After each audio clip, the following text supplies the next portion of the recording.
मुझे इस बात की प्रसन्नता है, यशस्वी प्रधानमंत्री के नेतृत्व में मध्य प्रदेश लगातार अलग अलग क्षेत्रों में विकास के काम कर रहा है। हम सब जानते हैं कि मध्य प्रदेश में लगातार इन्वेस्टर समिट का हम आयोजन कर रहे हैं, जिसके माध्यम से अलग अलग क्षेत्र के उद्योगपति, निवेशक अपने अपने क्षेत्र के हमारे मध्य प्रदेश में निवेश करें, यहाँ रोजगार के अवसर उपलब्ध कराएं। इसीलिए लघु उद्योग, कुटीर उद्योग, मध्यम श्रेणी के उद्योग, food industry, IT park, AI, युवाओं को लेकर के, गरीबों को लेकर के, महिला और किसानों को लेकर के सभी क्षेत्रों में सरकार रोजगार के अवसर लगातार सृजित करने के लिए अभियान चला रही है। ये अभियान हमने सरकार बनने के साथ शुरू किया था। जैसे आपकी सबकी जानकारी है, उसका अभियान का अगली कड़ी अब सागर 27 तारीख को होने वाली है। पिछली बार हम ग्वालियर थे, उसके पहले जबलपुर थे। ये क्रम लगातार जारी है।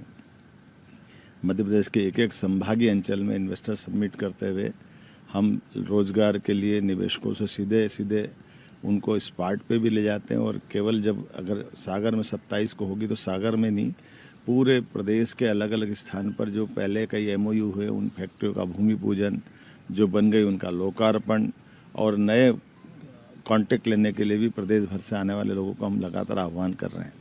यही कारण है कि शिक्षा, चिकित्सा, विभिन्न उद्योग, सभी क्षेत्रों में निवेशक बड़े पैमाने पर मध्य प्रदेश में निवेश करने के लिए लालायित हैं। मुझे इस बात का संतोष है कि हमारा अपना बीड़ी उद्योग लघु उद्योग के नाते से घर घर होता था कुटीर उद्योग के रूप में।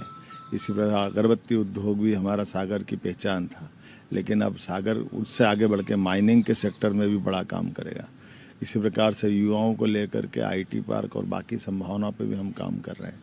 मुझे संतोष है इस बात का कि जब मैं अपने प्रदेश में ये काम कर रहा हूँ तो जहाँ बड़े निवेशक रहते हैं, ऐसे बड़े शहरों में भी लगातार जाकर के उनको आमंत्रित करने का, उनके साथ संवाद करने का, उनके मन में आने वाली शंकाओं का समाधान और शासन की योजनाओं से वो कैसे उपकृत हो सकते हैं।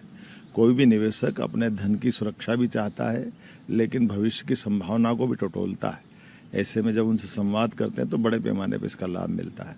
मुझे संतोष है, पिछली बार बेंगलोर, उसके पहले मुंबई, इस क्रम में अभी मैं इस बार कलकत्ता जा रहा हूं, और कलकत्ता से लौट करके वापस कल यहाँ अपने स्थानीय निवेशक जो ऑलरेडी काम कर रहे हैं, उद्योगपति, कल और परसों उनसे वर्चुअल रूप से जुड़ करके उनकी कठिनाइयों को दूर करेंगे, उनको भी प्रेरित करेंगे। हमारी पॉलिसी है कि जो ऑलरेडी काम कर रहे हैं वो अपने काम का कैसे विस्तारीकरण करें, अलग से और काम को कैसा खड़ा करें, और मध्य प्रदेश के जो निवेशक जो अभी एक ही क्षेत्र में काम करते हैं वो अन्य क्षेत्र में कैसे जाएं।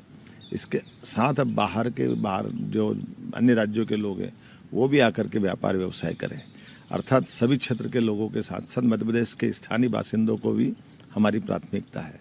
मुझे संतोष है, ये चीज़ का जनता भी अप्रिसिएशन कर रही है, जनता पसंद कर रही है, और सकारात्मक वातावरण बनाए और हम सबको लेके चलते हुए इसी प्रकार से निवेशकों को साथ अपने शिक्षा, चिकित्सा, उद्योग, खदान, वनीकरण, सभी क्षेत्रों में विकास के नए दरवाजे खोलेंगे।